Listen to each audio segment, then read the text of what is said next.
Hi Taurus, this is your March 2019 horoscope with me, Lada from astrolada.com. I also have for you 250 pages day by day predictions for March 2019 for all 12 signs together. It's a beautifully made presentation together with my teacher. It's really one of the top notch quality projects that I've ever created. I'm very excited. A lot of work has gone into it. You can check it out. It's just $7.99, and you have so much information. All 12 signs are included day by day with many tables, with ancient, traditional, modern astrology. All techniques are included. So check it out. And also, me and Victor are making a webinar on the 2nd of March on ancient predictive techniques. And Victor has been the most successful predictive astrologer that I've met. People every day get 10 emails saying that he's unreal, basically, and they say, what techniques is he using to predict? And he said, okay, I'm going to teach them. It's ancient techniques, perfections, and solar art and solar return. So we'll have that. Grab your seat. It's 30% off. And of course, if you want to see your specific transits for each day that are only relevant for you, you can check out the free transit calendar which I've created for you. It's unique. There's nothing like that anywhere in the world online currently with this quality, and people are basically raving about it. They're very grateful, and I use it daily as well. And it's for, you don't need to know any astrology to see what's going to happen for you every day, and it's word for word basically. So now let's see what is happening for Taurus. If it's Taurus Sun, Moon, or Ascendant in Taurus. Well, the main event is that Mercury is gonna go retrograde in your 11th house, guys, and this time Mercury is conjunct Neptune. So there is a big chance for mistakes to happen. Neptune is about mistakes, about confusion. Mercury is about details, about doing everything right. Well, there is a possibility that it's not going to be the case that in March. That there will be some omissions that we have to fix. Maybe they will be from the past that we become aware of. Maybe some over promises that cannot be fulfilled. And not only that, but Jupiter is a planet of exaggerating something and also missing the details. So Jupiter is also challenging this Mercury. So overinflated promises and expectations and like creating a bubble can happen. For example, even on the markets, this can happen, some kind of bubble. And especially because Mercury is retrograde in your 11th house, it can be connected to your friends or social or people, your acquaintances. They don't have to be your closest friends. They can be people from your social environment, basically. Might be colleagues, or it might be usually an 11th house is connected to other people, and Mercury is the planet of communication. So it's might be friends, social, or friends you have on social media, someone that you go there and chat on chats, for example, and someone that you're a member of group of, like country club or whatever, or some organization. That there might be some gossip going on, Neptune, or there might be some kind of promises that are made between friends and such people that kind of are not really grounded in reality, and that becomes and they might overpromise something, or you might overpromise to such people something, and that can lead to certain power struggles, even of some sort, or miscommunications as well.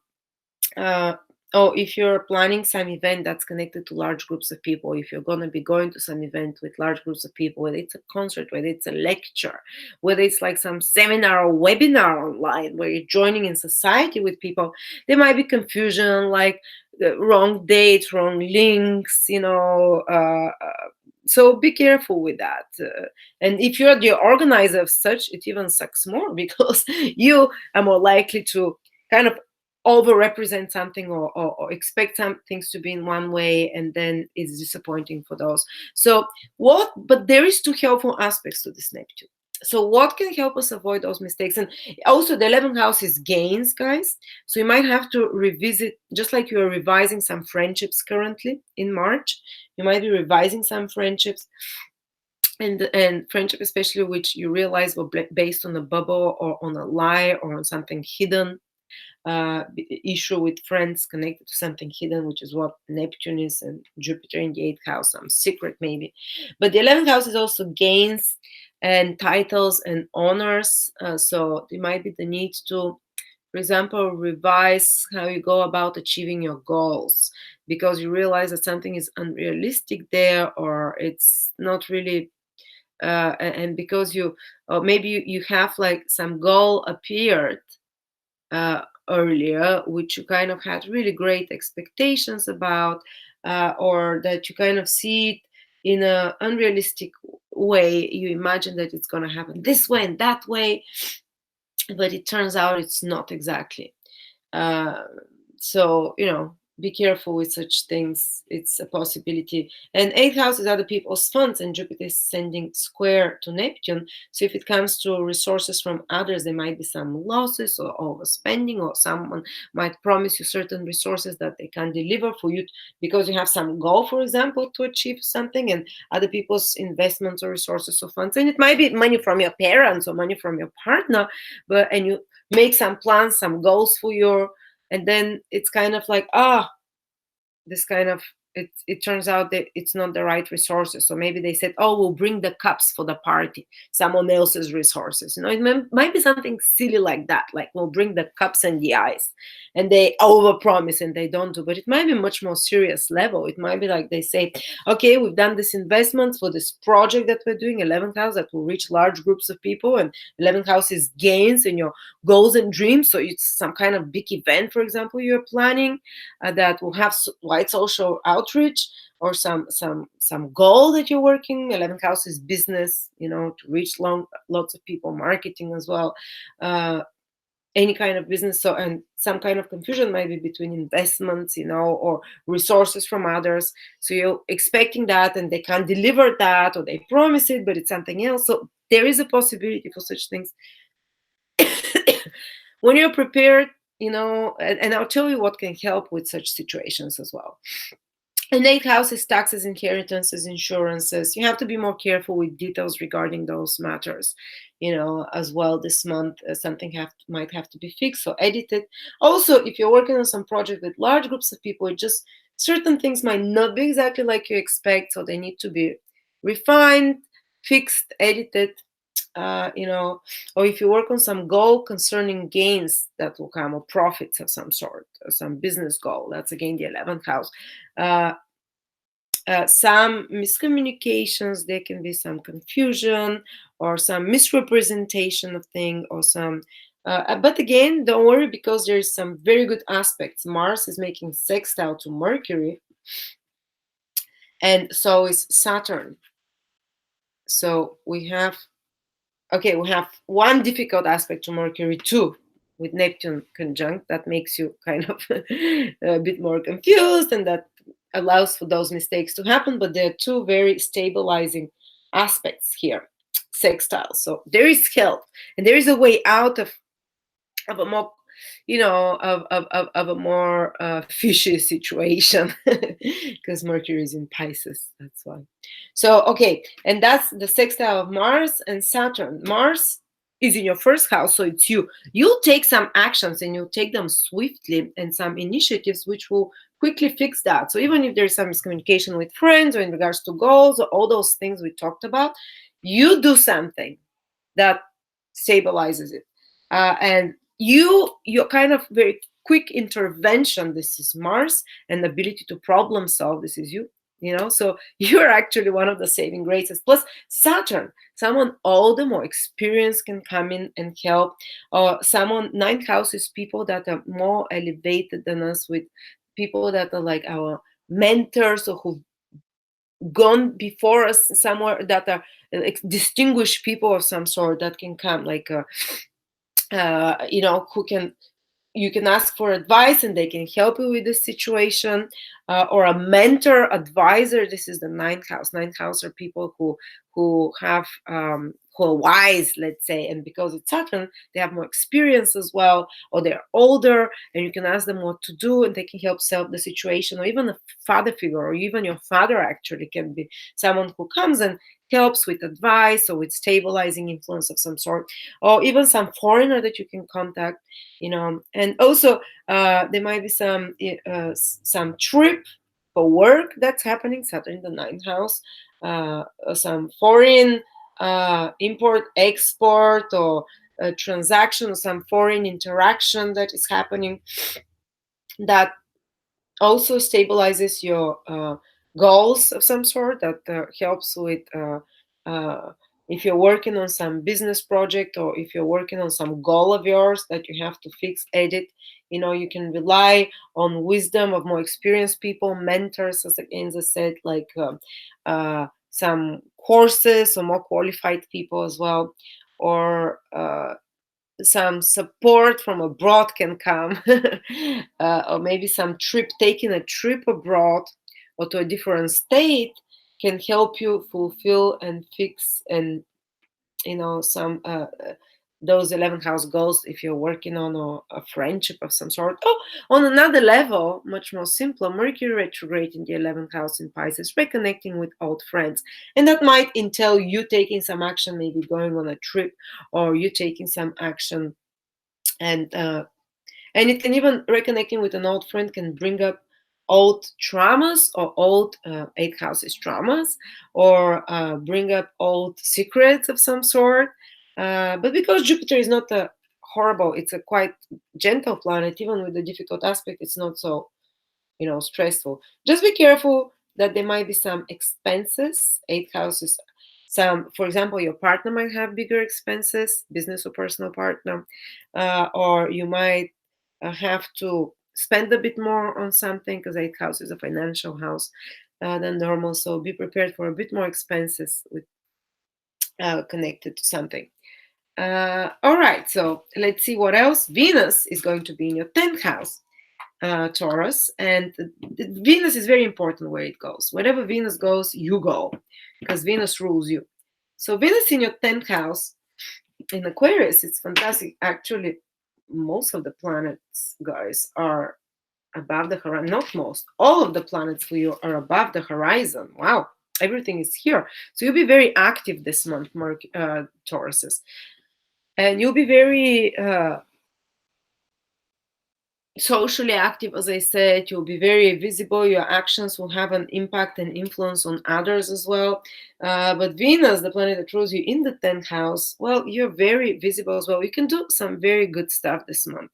When there is one benefic in the house of action, the 10th house, in the house of social visibility and career, some very good things in regards to career can happen. Some of you might get a job, others might even get some promotion, others might get some very good help from institutions, 10th house, or from people in authority. Others might get some career project that happens with ease, support from a woman in power, or woman in a higher position of some sort as well. Venus is also the planet of how you look, especially it rules your first house, the appearance. When it's in the 10th house, you can look more attractive than normal. You can make an impression with your very smart looks now, and actually that can not only make an impression, even if you're not someone who is career focused, just your appearance and how you carry yourself and your kind of charisma and charms can help with your reputation, can help with making a good impression on the public. And if you want the good graces of someone in power, this is the month to go for it, guys. All right.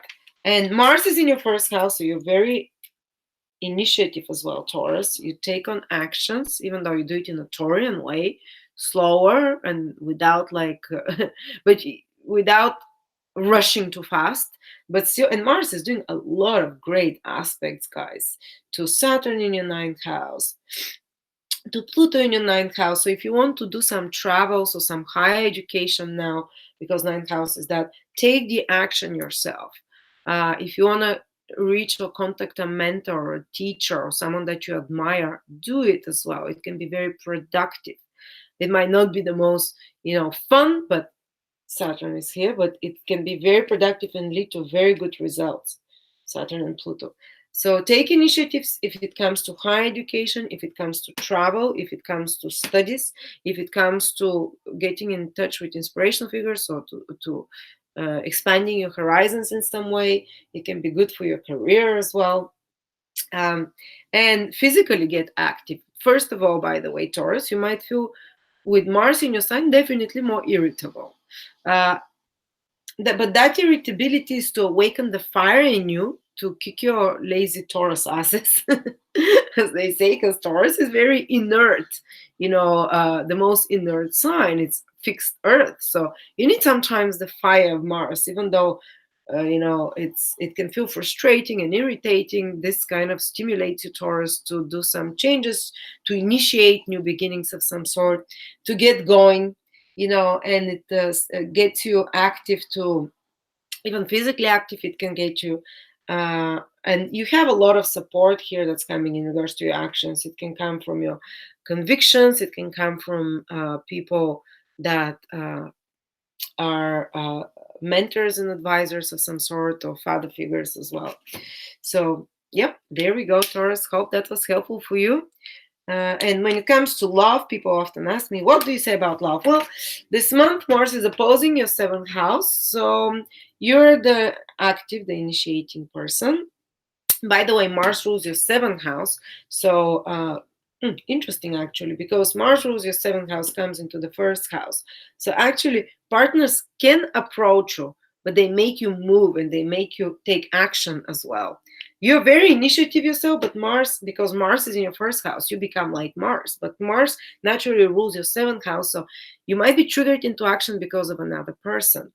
Uh, and funny enough, if you're looking for a relationship, it can come through career, Venus in the 10th house, or work, or by being in some publicly visible places, or it can come by a partner, rule of the seven in the first, approaching you, coming to you. But be careful, because when Mars will oppose your seventh house and will oppose Venus, so there is a more possibility for tension and some kind of bit of arguments, but nothing too extreme and too, intense. So unless, oh, by the way, Taurus is entering your sign as well, and those Taurus, sorry, not Taurus, Uranus, and those Tauruses that are in the 0 to 1 degrees, even up to 2 degrees. If you have anything in Taurus, whoa, you're gonna feel it, life changing. But those changes started already from last spring. Now is the last hit of Uranus, the last changing of layers, the last adjustment of the tectonic plates, as they call. And Uranus must have shaken your life already since a year. And that's the last time it happens, and it settles after that. But if you want to know your personal transit stories, go to my birth to the transit calendar. I'm putting a link below that shows your personal transits only, who no one else in the world has. You just have to register there and then log in, and you'll see your transits for 7 days ahead, or you can unlock for a month or for a year ahead. This is an amazing tool. I'm touting my horn, because that's an amazing thing that I've done, and it took me 4 years, but and a lot of work, and I keep updating it. So I want you to use it. It's for free. It's for you. It has to spread the knowledge of astrology for everyone to be prepared and to know and to create meaning and purpose in life. That's why I'm not gonna stop advertising it. I'm not making money out of that unless you unlock. But a lot of people, maybe 90%, use it just week for week, until they come, unless they have something really important and they want to see it 2 months ahead or 3 months ahead. And so, yeah, please go and check it out if you really want to be prepared. So get my day by day written 250 pages, March 2019 predictions with my teacher. Everything is in the links in the description below. Thank you so much, and enjoy this month.